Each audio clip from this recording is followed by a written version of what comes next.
पार्वती विवाह, दिव्य प्रेम और सृष्टि का संतुलन।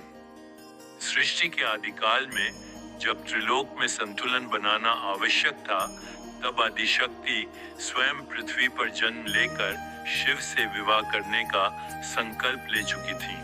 वह कोई और नहीं बल्कि हिमालय राज की पुत्री पार्वती थी। पार्वती ने बचपन से ही महादेव को अपना पति मान लिया था, लेकिन यह इतना सरल नहीं था। शिव, जो स्वयं संन्यास और वैराग्य की मूर्ति थे, संसार के बंधनों से मुक्त थे। वे प्रेम और मोह से परे थे। पार्वती को अपने प्रेम को सिद्ध करने और शिव को प्राप्त करने के लिए कठोर तपस्या करनी पड़ी। उन्होंने वर्षों तक हिमालय की गुफाओं में ध्यान लगाया, कंदमूल और पत्तों पर जीवन व्यतीत किया, यहाँ तक कि केवल वायु पर निर्भर रहकर अपनी साधना जारी रखी। उनकी तपस्या से ब्रह्मांड हिल उठा।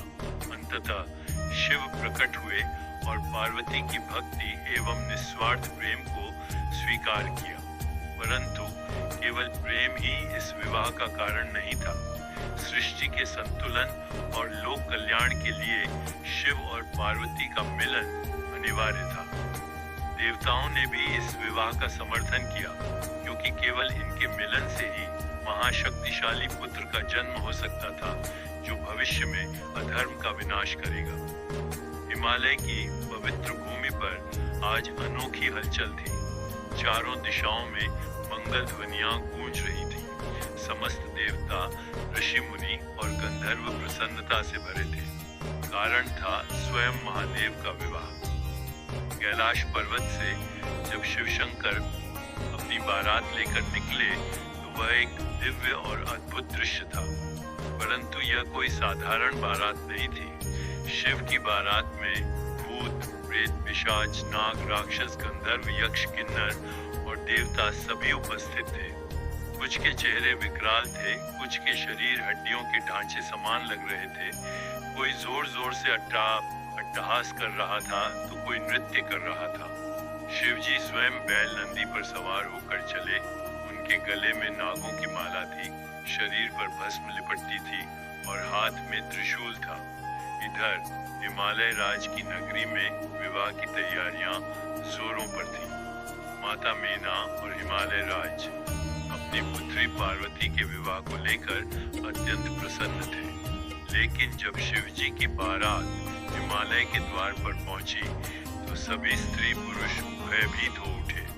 माता मेना तो बेहोश हो गईं, क्योंकि उन्होंने कभी ऐसा वर न देखा था।